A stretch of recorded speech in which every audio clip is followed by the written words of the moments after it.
Intrusive thoughts may just be your greatest gift, but only if you learn how to use them wisely. If you are on the spiritual path, this means that you are becoming a true alchemist. You are in the process of mastering the ability to turn negative energy into positivity.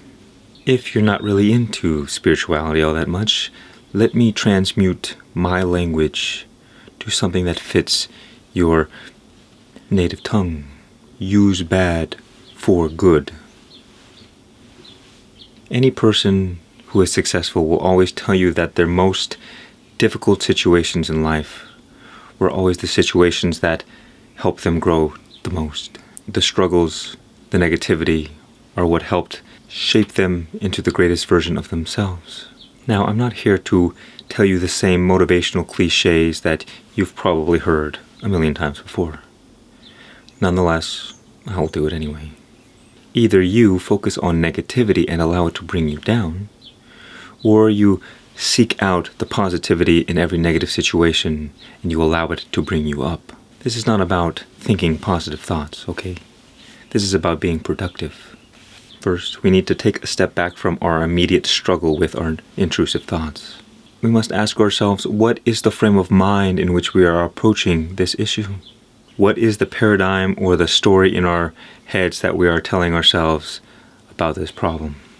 Now, I struggled with negative thoughts for 7 years, and this was the catalyst for my spiritual awakening. So I can tell you how I used to think about negative thoughts. The story I was always telling myself was, no, I don't want these negative thoughts. These negative thoughts are ruining my life. These negative thoughts are causing so much suffering.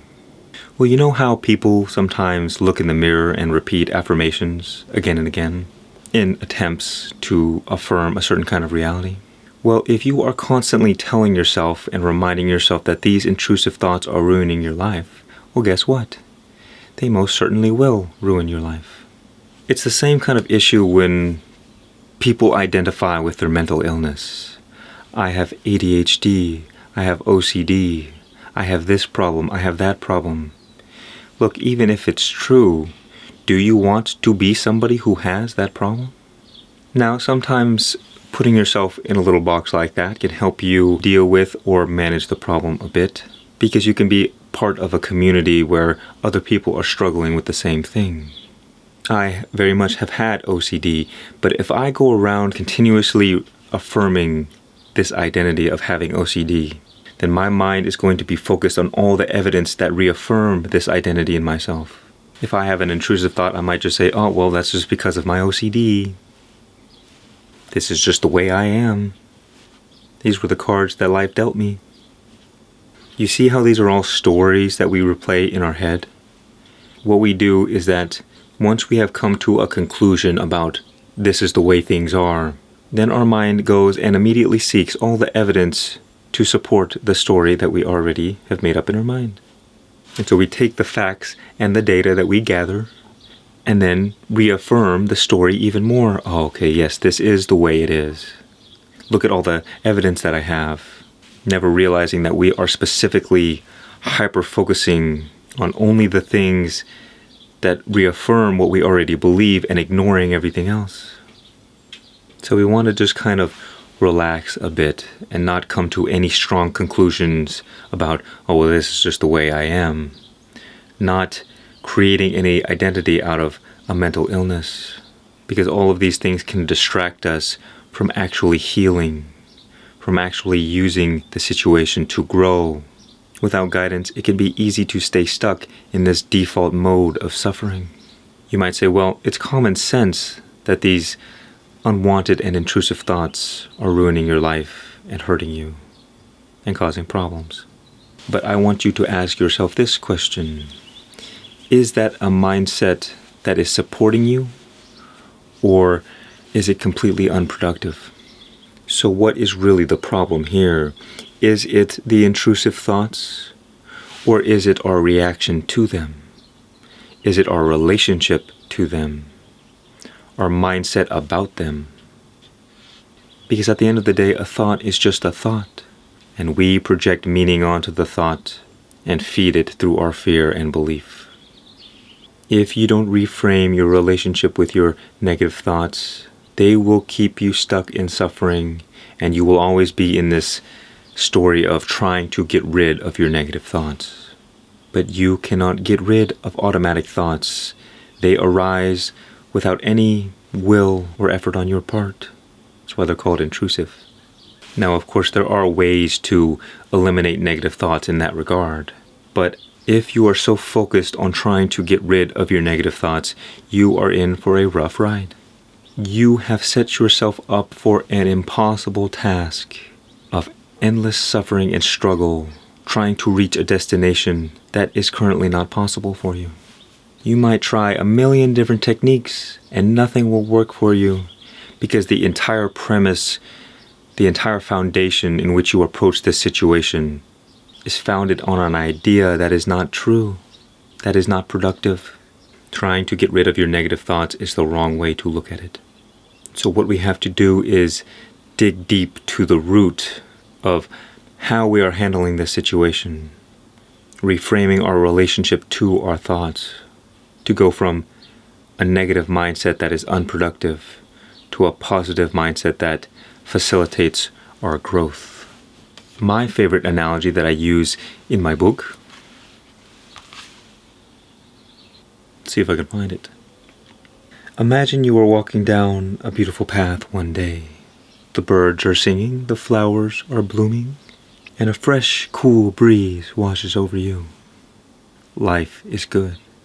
Except, what's that? You see something in the distance. Something strange. There's a big, hulking figure in the distance. Oh my God, it looks like it's charging straight at you. It's flailing its arms and screaming at the top of its lungs. Oh God, it's looking directly into your soul. Is that? No, it can't be. It's Frankenstein. You immediately feel two options arise for you in this situation.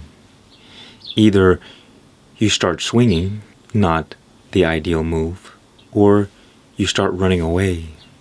However, both these options will result in failure because Mr. Frankenstein is trying to alert you that your house is on fire.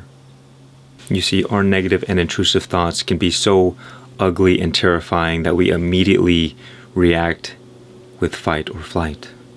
But if you are experiencing repeated patterns in your thoughts, that means that the unconscious is trying to convey a message to you.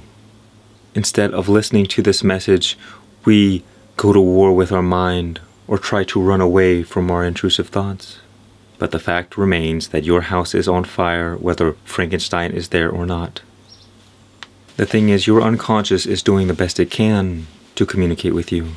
It's just trying to alert you, not attack you, which is why it can seem so dramatic. It's trying to get your attention, and it most certainly does. Just not always in the most helpful way. Until you face your negative thoughts, there is not all that much you can do about them. Instead of going to war with your mind, enter into a state of collaboration with yourself. Instead of fighting and struggling, treat yourself as if you were a wounded child in need of help. We must increase the level of love, kindness, and compassion that we feel toward ourselves to really enter into a state of healing. When we are in conflict, when we are at war, we are only focused on destruction. Frankenstein can't help that his nature is ugly. The problem is that it's difficult to love things that are ugly. But it is often the things that are loved the least that are in need of love the most. The power of your love can destroy all negativity. Don't attack or run away from Frankenstein. He's not trying to hurt you. But just take a few deep breaths, relax your shoulders, relax into yourself, and calm yourself to the point where you're no longer in such a heightened state of fight or flight. Then you listen to what the intrusive thoughts have to say. Even if you don't understand the message at first, you are proving to yourself that you can stand up to something in which you were once afraid of. Every time you can face your negative thoughts, you prove that you are stronger than them. But if you're always running away, You're proving to yourself that you are like a prey animal and you are a slave to your own mind. The only reason that the intrusive thoughts might be ruining your life is because you are afraid of them. And so you are caught perpetually in a state of fight or flight, in which all of your resources are being drained from you. You can see how trying to get rid of your negative thoughts keeps you in a state of fear. I'm trying to run away from this problem. I'm trying to get rid of this problem. Don't remove the negative thoughts. Remove the fear. Then you will have more resources freed up to actually deal with the deeper problem. You will have more clarity to actually listen to what your unconscious is telling you.